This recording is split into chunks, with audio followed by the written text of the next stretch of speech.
कनिकुथिपुर भन्ने एउटा चाहिँ ब्लग खोल्यौँ हामीले, फ्री खोल्न मिल्ने ठाउँमा कनिकुथिपुर भनेर एउटा ब्लग खोल्यौँ, नाम कनिकुथिपुर होइन, टम्ब्लर हो कि जस्तो लाग्छ मलाई।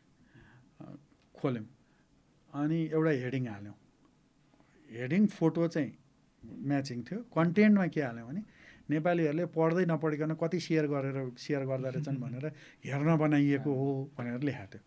त्यसको बढी त्यो चिज हामीले पर्सनल फेसबुकमा सेयर गऱ्यौँ, पर्सनल फेसबुकमा, जहाँ हाम्रो 1500 पनि साथ थिएन होइन। एउटा कुनै निश्चित पार्टीसँग, अलिक ठुलो पार्टीसँग सम्बन्धित न्युज थियो, उसको पोजिटिभ न्युज थियो,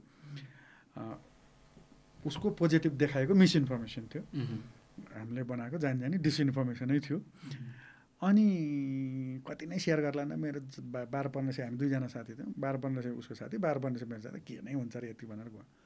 the next day within 24 hours that rich almost 300,000 people rich, किनभने जसले देख्यो सेयर गरिरहेको छ, 17,000 समथिङ सेयर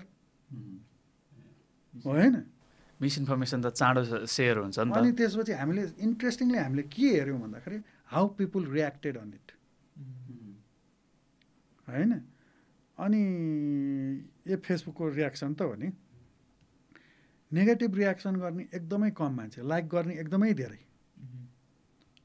रिपोर्ट गर्ने त 14-15 जना मात्रै छन् 3 लाखमा।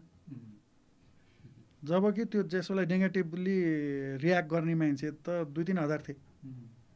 भनेपछि जसले थाहा पायो यो गलत हो भन्ने धेरैले थाहा पाए, त्यो यो होइन भन्ने थाहा पाए, किनभने कतिले त लिङ्कै क्लिक गरेर पढ्न खोज्यो होला नि। तर रिपोर्ट त अलमोस्ट नन एक्जिस्टेन्ट। भनेको हाम्रो युजर एक्सन त के रहेछ त भन्दाखेरि फर गुड भेरी लेस